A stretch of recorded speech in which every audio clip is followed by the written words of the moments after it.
Hello, and welcome. Today, we're diving into the heart of Irish baking with a step-by-step guide to making traditional Irish soda bread.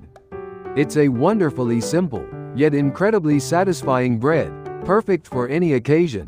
Whether it's a cozy family breakfast or a festive gathering, let's get started and experience the magic of baking this classic. First, let's gather our essential ingredients. You'll need 4 cups of all-purpose flour, the backbone of our bread, 1 teaspoon of baking soda, the leavening agent that gives it its signature rise, 1 teaspoon of salt, to enhance the flavors and balance the sweetness, 1 3/4 cups of buttermilk, the tangy liquid that reacts with the baking soda and creates a tender crumb, and optionally, a tablespoon of melted butter for brushing, which will add a beautiful sheen and rich flavor to the crust. Now, ensure your oven is preheated to a precise 450 degrees Fahrenheit or 230 degrees Celsius.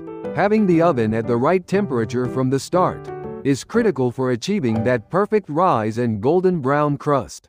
You'll also need a baking sheet or, for an even more rustic touch, a cast iron skillet is ideal. In a large, spacious bowl, whisk together the flour, baking soda, and salt. Make sure to whisk them thoroughly.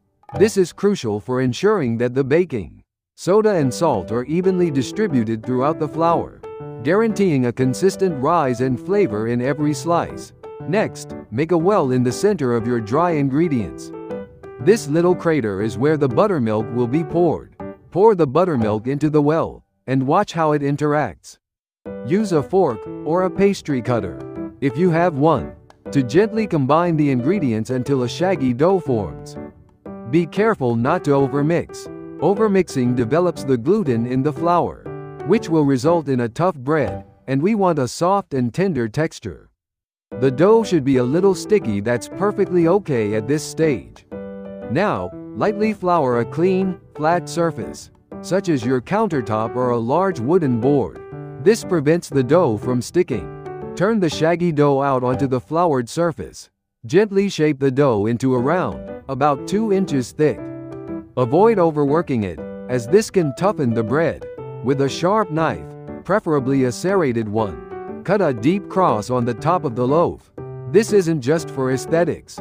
It allows the bread to bake evenly and also serves as a traditional Irish touch. Some say the cross lets the fairies out of the bread during baking. Adding a bit of folklore to the process. Place the loaf on your prepared baking sheet or directly into your cast iron skillet. If you're using a well-seasoned skillet, you don't need to grease it. Bake the bread in the preheated oven for 30 to 40 minutes. The bread is done when it's golden brown and sounds hollow, when tapped gently on the bottom. To test it, lift the loaf and tap the bottom with your knuckles. If it sounds hollow, it's perfectly baked.